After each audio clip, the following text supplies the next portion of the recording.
Apabila kita membicarakan soal sifat mahmudah ataupun yang disebut sifat yang baik, sifat ini di antara sifat yang mana dimiliki oleh Nabi sallallahu alaihi wasallam.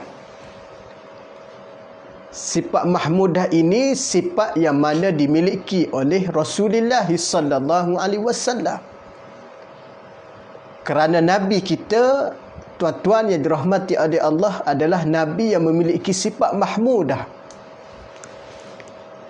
Kerana satu ketika Sayyidatina Aisyah radhiyallahu an ditanya oleh para sahabat Nabi sallallahu alaihi wasallam mengenai akhlak, mengenai sifat Rasulullah sallallahu alaihi wasallam. Maka kata Sayyidatina Aisyah, tuan-tuan yang dirahmati oleh Allah, kana khuluquhu Qur'ana. Rasulullah sallallahu alaihi wasallam, kata Aisyah, memiliki akhlak dia seperti Al-Quran. Apabila kita membicarakan sifat mahmudah yang dimiliki oleh Nabi sallallahu alaihi wasallam adalah seperti mana yang disebut oleh Aisyah, kana khuluquhu Qur'ana. Adalah Nabi sallallahu alaihi wasallam, kata Aisyah, akhlak dia Quran. Ini yang disebut dengan sifat-sifat mahmudah yang dimiliki oleh Nabi sallallahu alaihi wasallam.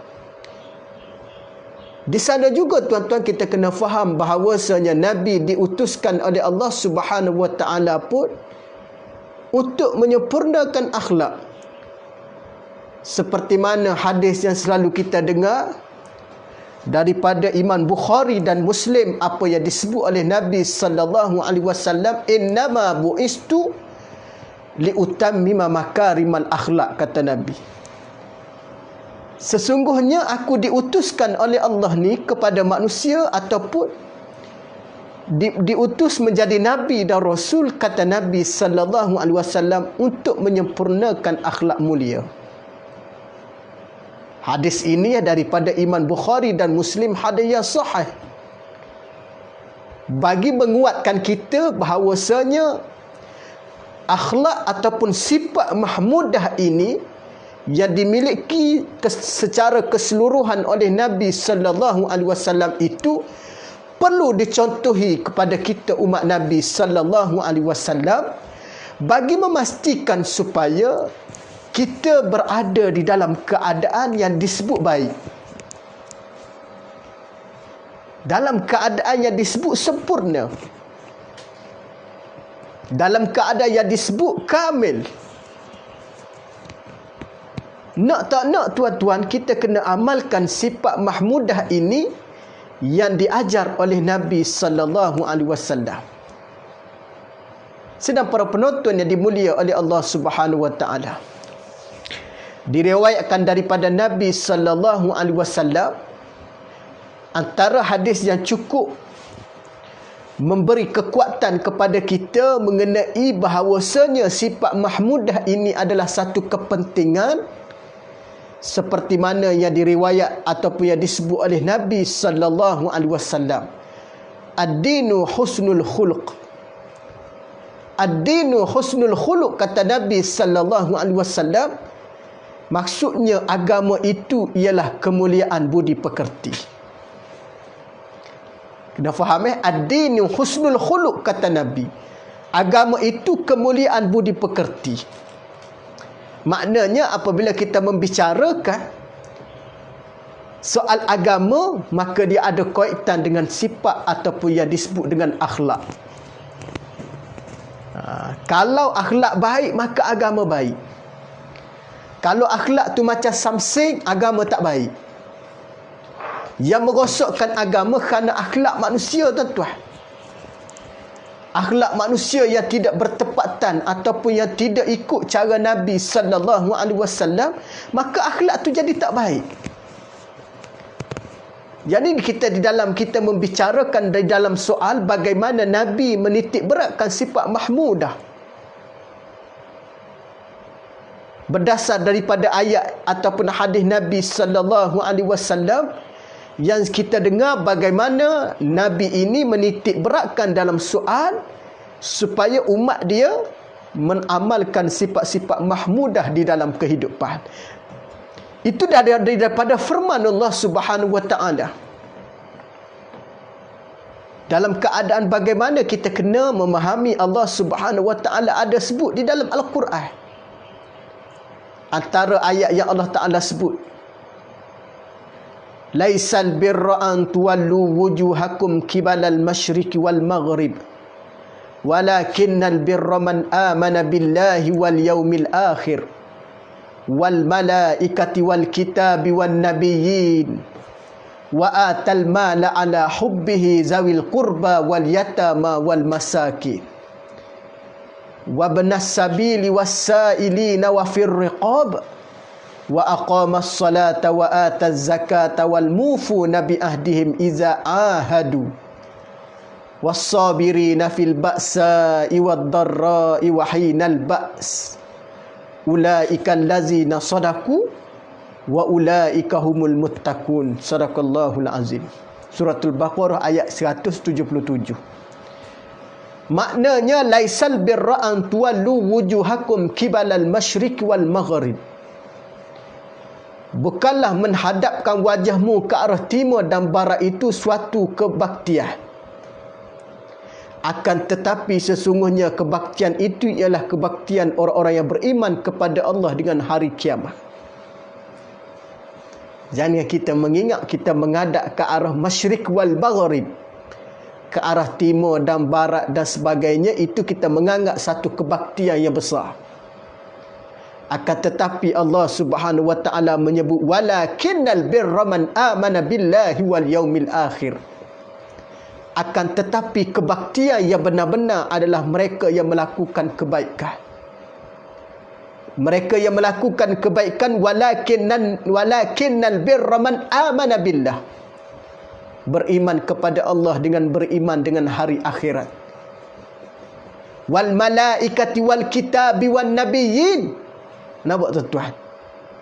Yakni beriman dengan malaikat Allah, beriman dengan Nabi Allah. Ini menunjukkan kebaktian.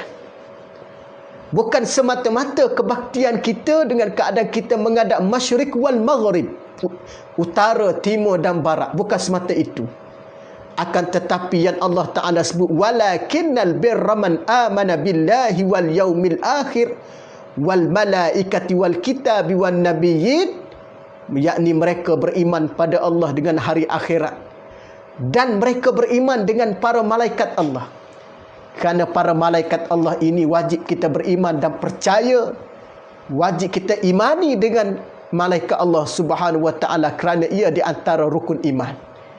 Begitu juga kita beriman kepada rasul yang disebut dengan nabi-nabi wan nabiyyin, yakni nabi-nabi Allah Subhanahu wa taala yang diutus oleh Allah, bukan melalui sistem pilihan yang dipilih oleh manusia, akan tetapi dipilih oleh Allah Subhanahu wa taala.